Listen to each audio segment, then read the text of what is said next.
It is Thursday, October 6, 2011, and we've got the full extended newscast coming up for you.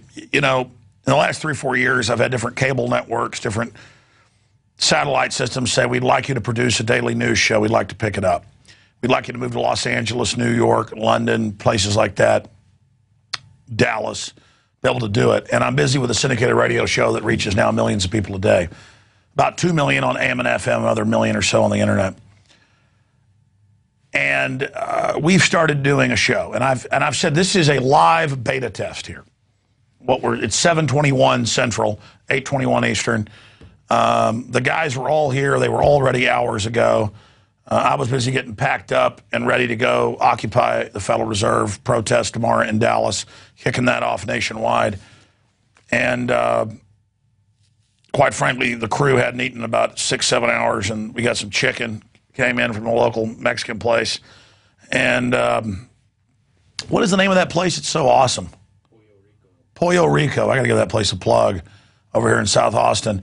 And so I hate to disrespect the viewers, and I apologize, but that's why we're not even ready yet, even though people are ready. You know, it's kind of like Orson Welles would say in that wine commercial, I will sell no wine until it's time. We're not ready yet to do the 30-minute, and now stations are saying they really want an hour-long news show. You know, the show's always longer than an hour. Some days it's 2 hours long. And that's great for subscribers and viewers of PrisonPlanet.tv and folks that leak it out over the web, and it reaches about 300,000 people within a day or so of the show coming out. So it's very effective. It's growing. I'm very excited about it. We reach hundreds of millions of people conservatively a year just on YouTube alone. And those numbers are evident with just one of our many channels getting 145 million views. My issue is I'm very thankful to you, the subscribers of this show, that make it possible. The guys got in a little late this evening. They shot the report yesterday at the big, disgusting Eco Fest, which is really the tyranny packaged in green fest, with a gaggle of simpering control freaks, every one of them just absolutely disgusting from what I've read and seen about them. We've got this CEO of the Nature Conservancy flipping out. That's coming up. He was a former Goldman Sachs operative. That is coming up.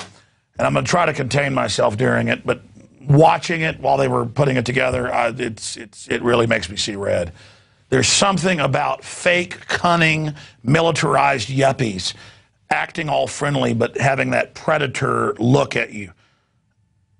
Like a wolf looking like it's on a rabbit hunt. I'm tired of it. I like innocence. I like freedom. I like honor. I like goodness. I don't like control freaks.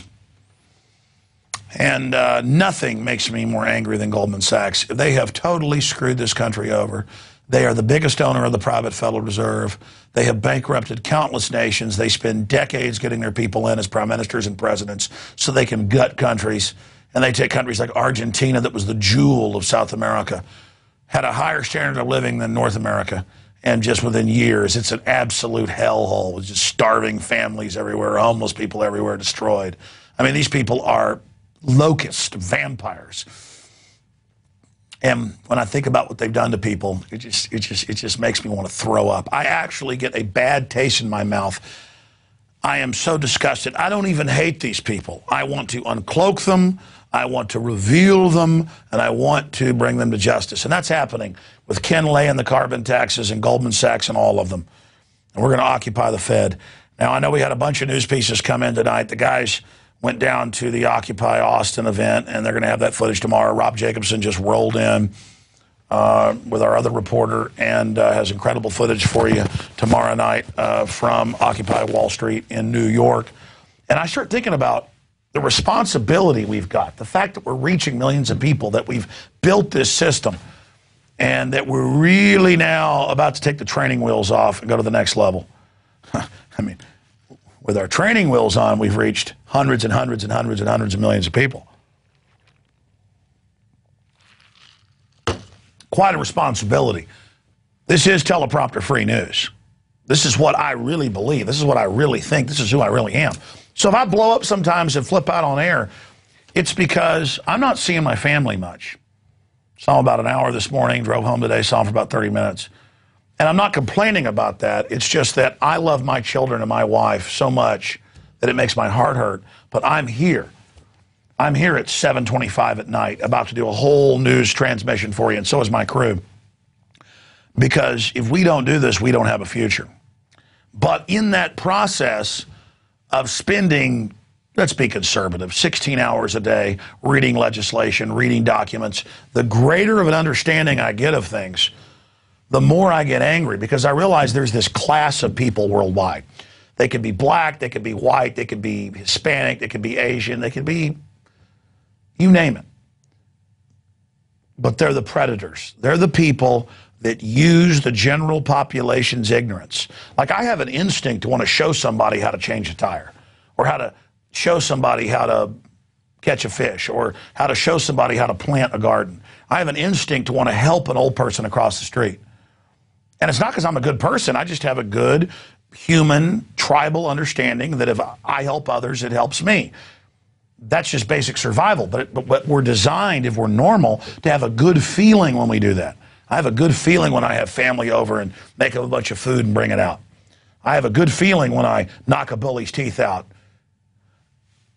And it's not because I love violence. It's because I want to crush corruption. It's all instinctive. You see a ladybug, you know it's a bug that eats aphids off of plants. You automatically don't want to hurt it. Other animals don't. You see a cockroach, you feel good when you stomp on it, because a cockroach is a carrion bug that eats rotten meat and brings diseases into your house. I mean, it's really all just instinct. And when I see the global controllers hurting people, getting off on destruction, getting off on spreading disease and pain, and trying to make people weak and not trying to build people up, it makes me very, very angry. And I'm tired of looking at them.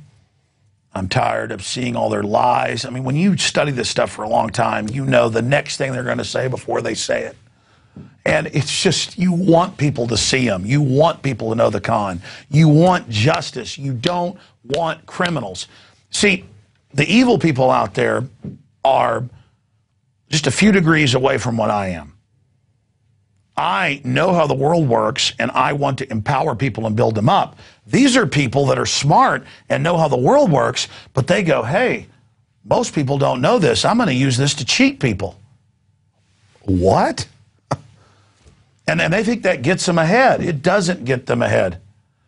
In the end, it destroys the entire world. It destroys our society. It produces nightmares. And it's time to get past their fear. You know, I'm not perfect. I'm far from it. In fact, it is the fact that I am impure and twisted that makes me human. But I can recognize good from evil. I know enough about evil to know it leads to destruction. I know more about evil in many cases than people that are serving darkness, because I have traveled in my mind down many roads and physically seen quite a spectacle. Many of these people that serve evil have been cushioned and have not seen where the error of their ways leads them in society. I, for one, have, and I want no part of it, not in my name. In closing, before we go to the intro and come back and refocus and bring you INFOWARS Nightly News, got a big day coming up tomorrow in Dallas, and anybody who can be there, I'm telling you, you should be there. But regardless, just get the word out about the Federal Reserve. They're the enemy. They're the globalists. They're the dictators. They're the occupiers. They're the people that want to destroy free market and true capitalism. They are the giant centralized corporate Borg that are the enemy of this republic. Tomorrow in Dallas, 6 p.m., 5, I'll probably be there a little early, but till about 8 at night. Then I go to Houston, high noon. San Antonio, 10 a.m. to noon, and then I come back to Austin, do the Sunday show. But I basically preached enough. A major tectonic shift is taking place in society right now. And everything you do changes the future of human destiny forever. Right now is the time of change. And good and evil are basically struggling against each other. And for me, there's nothing more horrible than people that know the way the world works, the people that have the keys to a greater degree to the universe, and instead of bringing others along with them, seek to use that knowledge to enslave them. And make no mistake, the enemies we will cover tonight of the Federal Reserve and Goldman Sachs and the Nature Conservancy, they are the sworn enemies of civilization, of progress, of the family, and of everyone. They are ruthless, cunning enemies of human development, and they will be defeated. We're going to go to break and come back with InfoWars Nightly News. Stay with us.